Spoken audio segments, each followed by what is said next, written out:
En el siguiente capítulo vamos a hablar de Marte. Eh, Marte es un planeta muy muy importante de nuestro sistema solar y del que hemos hecho muchísimas investigaciones acerca de la posible vida en Marte y de una posible terraformación de Marte. Eh, Sabemos que este planeta rojo, pasándonos un poco a la mitología, es el nombre de Marte, en mitología es hijo de Júpiter y de Juno, y se le considera el dios de la guerra, pero de la violencia, de la sangre, pero no solo el dios de la guerra, sino también el dios de la valentía, el dios de la pasión, el dios de la perfección. Eh, eh, Marte, el periodo de rotación de Marte es un pelín mayor que el periodo de rotación de la Tierra. Sus días duran cerca de 24,6 horas. Y los años marcianos son también mayores que los de la Tierra. Son de 687 días marcianos. La temperatura de Marte pues varía muchísimo. O sea, está entre menos 140 grados centígrados hasta los 25 grados centígrados. Entonces, claro, o sea, la temperatura máxima, pues sí que es más o menos pues similar a la del planeta Tierra, a la nuestra, pero la temperatura mínima es demasiado mínima como para poder sobrevivir. O sea, necesitaríamos pues, pues otro tipo de adaptarnos de alguna forma. La vida en Marte. O sea, sabemos que en Marte hubo agua líquida en un pasado remoto, y esto lo sabemos por los cantos rodados que hay, que fueron producidos por corrientes de agua, los ríos, torrentes eh, que había en la época. Y por eso pues han dejado esa, esa, esa forma esa forma en las rocas y en el terreno. Un poco la historia de Marte, pues aquí os voy a dejar una representación de cómo más o menos ha ido evolucionando Marte desde que se creó Marte. Luego empezaron a haber eh, bastantes bombardeos de meteoritos y de cometas. Eh, a su vez, algo más tarde, o bastantes millones de años más tarde, Marte perdió su campo magnético. Antes tenía un campo magnético. También tiene una atmósfera, pues la perdió. Prácticamente la perdió porque ya la atmósfera que tiene es muy, muy tenue. O sea, casi no hay atmósfera. Eh, Luego también perdió el océano. Perdió toda su agua líquida que tenía. O sea, básicamente Marte, pues fue al contrario de la Tierra. La Tierra empezó a formar todo, pues Marte empezó a perder todo. Y luego ya, pues, hasta la actualidad y un poco más cercano a nosotros, ya, pues, la llegada de las sondas del Homo sapiens. La atmósfera de Marte está compuesta principalmente por CO2, aunque hay fluctuaciones entre los meses de invierno y de primavera. Hay ciertas fluctuaciones en la atmósfera y de hecho la presión atmosférica va cambiando. Eh, eh, Sabemos que en invierno el CO2 de la atmósfera, el CO2 gaseoso, se sublima y se convierte en CO2 sólido y se deposita en los casquetes polares. En primavera pasa al contrario. En primavera el hielo sólido pasa a hielo gaseoso y se va a la atmósfera. De tal forma que aumenta en ese momento la presión atmosférica. Eh, entonces, básicamente lo que pasa es que hay diversas fluctuaciones, pues para el CO2 pasa de la atmósfera a los casquetes, de los casquetes a la atmósfera. Pues nada, esas son las principales características de Marte. Otra vez, ahora pasando por Júpiter, vamos a ver todas las lunas de Júpiter eh, y sus características. Júpiter, sabemos que es el planeta más grande del sistema solar, es un gigante gaseoso y su atmósfera está compuesta principalmente por hidrógeno gas, el 89%, y el 11% restante está compuesto por helio. Los satélites de Júpiter son 4, son Io, Europa, Ganimedes y Calisto. Io es bastante similar a nuestra luna, a la luna, y su temperatura, sin embargo, pues todas estas temperaturas de todos estos satélites pues ya son muy bajas. La temperatura de Io es de hecho de menos de 143 grados centígrados y además posee pues eh, volcanes y es un planeta lleno de lava.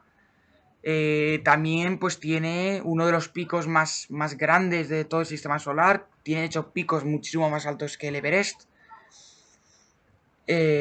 Luego pasando al segundo satélite encontramos Europa. Europa tiene una temperatura de menos de 171 grados centígrados. Su núcleo es de hierro fundido. Además tiene un manto compuesto principalmente por silicatos. Sabemos que Europa es muy probable que tenga vida. ¿Por qué? Porque es probable que tenga un océano bajo su superficie, que además está en contacto con el manto. El manto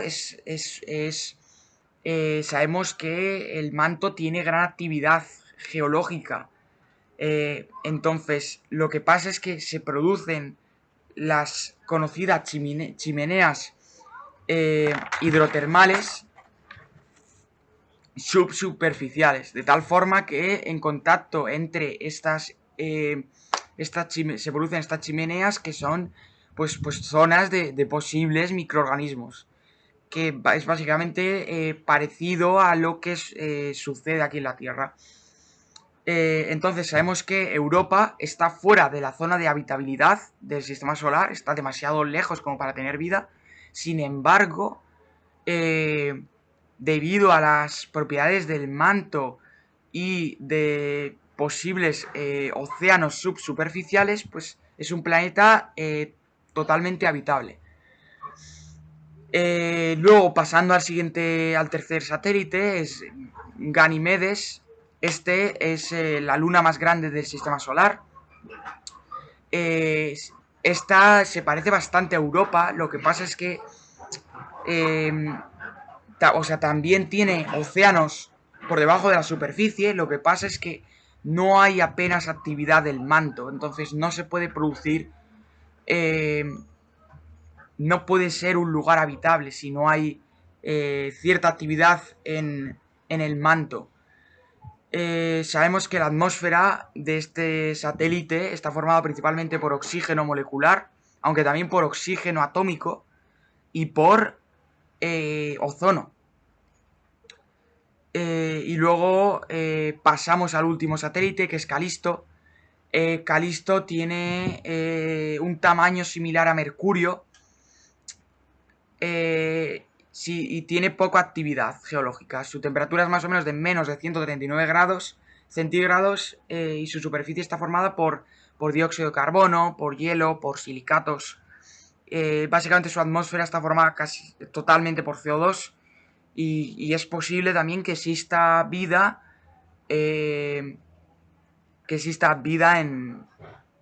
por debajo de su superficie. Luego, ahora vamos a pasar al capítulo 9. En el capítulo 9 vamos a hablar sobre las lunas, en este caso de Saturno, que son dos, que son Encélado y Titán. Saturno sabemos que es un planeta de nuestro sistema solar, que es un gigante también gaseoso, y que posee estas dos lunas. Por un lado tenemos Encélado. Encélado tiene una temperatura de menos de 240 grados centígrados y sí que tiene un océano subsuperficial que, unido a diversas surgencias hidrotermales,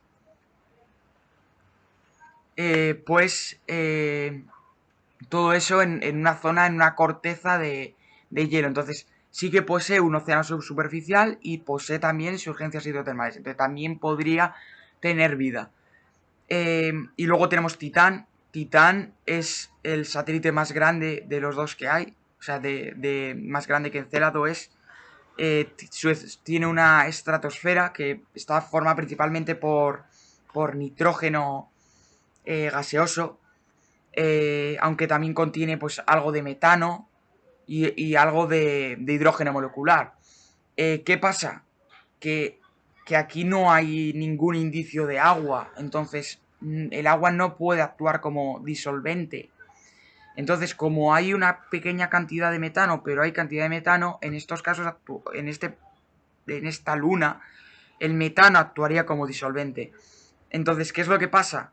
Que los compuestos orgánicos nitrogenados que se pueden formar en la atmósfera, ya que hemos dicho que principalmente este planeta tiene en la estratosfera nitrógeno gaseoso, entonces todos los compuestos nitrogenados, orgánicos, claro, como el cianuro de vinilo o el acrilonitrilo, pues pueden dar lugar a envolturas alternativas a las membranas celulares que conocemos en los medios acuosos terrestres, ¿no?